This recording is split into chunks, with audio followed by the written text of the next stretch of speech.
مان زمار کی ذکو اور ذکو کے مصارف پر بحث۔ مان زمار کی ذکو۔ مان زمار ایسا مال ہے جو ملکیت میں تو ہوتا ہے لیکن اس کا مالک تک پہنچنا مشکل ہوتا ہے۔ مثلاً کسی شخص نے کسی کو قرض دیا لیکن قرض لینے والا اسے ادا نہیں کر رہا اور قرض دینے والے کے پاس قرض دینے کا کوئی ثبوت بھی نہیں ہے۔ پھر کافی عرصے بعد قرض دینے والے کو وہ قرض واپس مل جاتا ہے۔ اسی طرح یہ بھی مان زمار ہے کہ کسی نے کسی کا مال زبردستی چھین لیا ہو اور مال کے مالک کے پاس اس چھینے جانے کا کوئی ثبوت نہ ہو، پھر کافی عرصے بعد وہ زبردستی چھیننے والا مالک کو اس کا مال واپس کر دے۔ اسی طرح یہ بھی مان زمار ہے کہ کسی شخص کا مال گم ہو گیا ہو اور کافی عرصے بعد وہ اسے مل جائے۔ اور یہ بھی مان زمار ہے کہ کسی کا مال ایکسپورٹ کیا گیا ہو اور کافی عرصے بعد اسے موصول ہو۔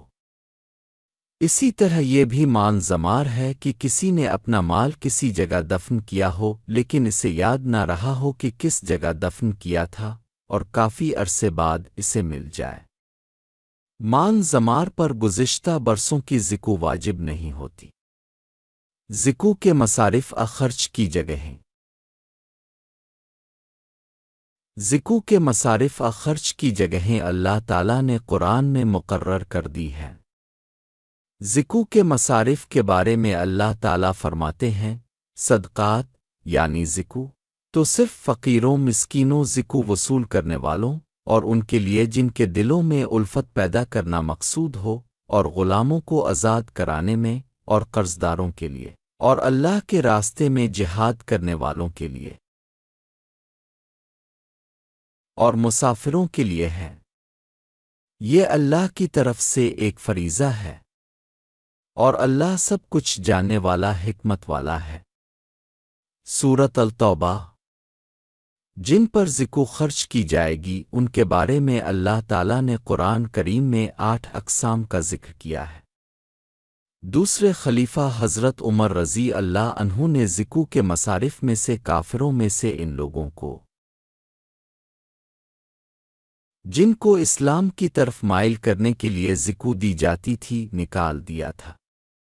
ان کی دلیل یہ تھی کہ اب اسلام کی بنیاد مضبوط ہو چکی ہے، اس لیے یہ حصہ یعنی جن کے دلوں میں الفت پیدا کی جاتی ہے اسے ختم کر دیا گیا ہے۔ حضرت عمر رضی اللہ عنہ کے اس اقدام پر صحابہ کرام رضی اللہ عنہم میں سے کسی نے بھی انکار نہیں کیا۔ لہذا اس طبقے کا ذکو کے مصارف سے خارج ہونا صحابہ کرام رضی اللہ عنہم کے اجماع سے ثابت ہے۔ اس لیے جنہیں ذکو دی جائے گی وہ 7 اقسام ہیں۔ ان 7 اقسام کی تعریف اور ان سے متعلق مسائل درج ذیل ہیں۔ 1 فقیر، وہ شخص جو نصاب سے کم مال کا مالک ہو۔ جو نصاب سے کم مال کا مالک ہو اس کے لیے ذکو خرچ کرنا جائز ہے، چاہے وہ تندرست ہو اور کمانے کی صلاحیت رکھتا ہو۔ 2 مسکین، وہ شخص جو کسی چیز کا بھی مالک نہ ہو، جس کے پاس گھر، کھانا، روپیہ، پیسہ وغیرہ کچھ بھی نہ ہو، جس کی حالت ایسی ہو کہ وہ روزانہ کماتا اور کھاتا ہے، چاہے وہ بھیک مانگ کر کھائے یا محنت مزدوری کر کے، اسے ذکو دی جائے گی۔ 3 عامل، وہ لوگ جو ذکو اور عشر وصول جمع کرنے کے ذمہ دار ہوتے ہیں، انہیں ان کی محنت کے مطابق ذکو کے مال سے اجرت دی جائے گی۔ 4 غلاموں کو آزاد کرانے کے لیے، اس قسم میں وہ غلام شامل ہیں جو آزادی کے لیے معاہدہ شدہ ہوں، جو کسی مخصوص معاہدے کے بدلے کسی شرط کے تحت کسی شخص کے کام میں لگے ہوں۔ یہ قسم اب موجود نہیں ہے۔ اگر ایسے لوگ ملیں تو انہیں ذکو دی جائے گی۔ 5 قرضدار شخص، وہ شخص جو مقروض ہو اور قرض ادا کرنے کے بعد نصاب کی مقدار کے مال کا مالک نہ رہے۔ بلکہ بہت سے معاملات میں ان کا گزارا مشکل ہو جاتا ہے۔ فقیر کو زکو دینے سے بہتر ہے کہ اس طرح کے لوگوں کو قرض ادا کرنے کے لیے زکو دی جائے۔ 6 فی سبیل اللہ، یہ اللہ کے راستے میں جہاد کرنے والے غریب مجاہدین احاجی ہیں، جو جنگ احج کے لیے نکلے ہیں لیکن ان کا راستے کا خرچ ختم ہو جانے کی وجہ سے وہ میدان جنگ بیت اللہ تک پہنچنے کے قابل نہیں ہے، انہیں زکو دی جائے گی۔ 7 ابن السبیل، مسافر جس کا اپنے ملک میں مال ہے لیکن سفر میں وہ ختم ہو گیا ہے، اسے زکو دی جائے گی تاکہ وہ اپنے ملک پہنچ سکے۔ جس شخص پر زکو واجب ہوتی ہے اس کے لیے ان تمام طبقات کو زکو دینا جائز ہے۔ اسی طرح اس کے لیے تمام طبقات میں سے کسی ایک طبقے کو زکو دینا بھی جائز ہوگا۔ جنہیں زکو نہیں دی جا سکتی، کچھ طبقات کے لوگوں کو زکو دینا جائز نہیں ہے۔ مندرجہ ذیل افراد کو زکو نہیں دی جا سکتی۔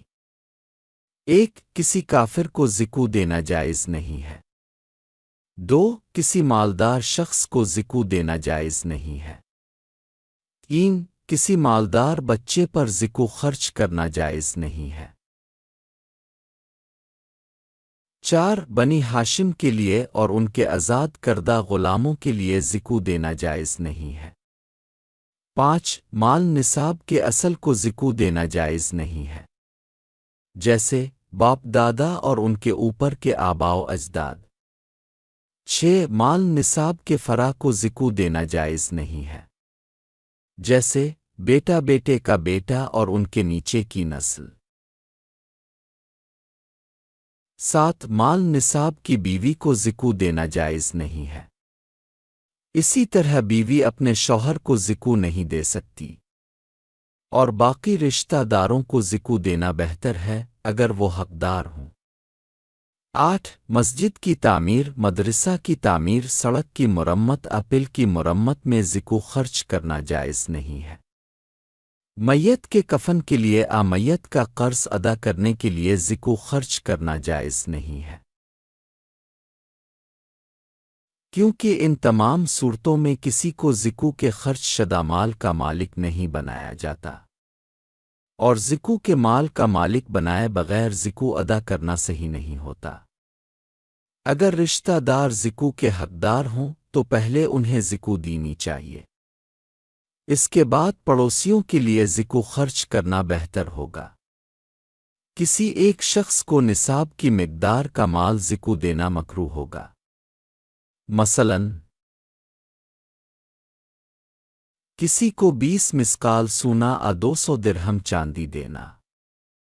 کسی قرضدار شخص کو اس کا قرض ادا کرنے کے لیے نصاب کی مقدار سے زیادہ زکو دینا مکروہ نہیں ہے۔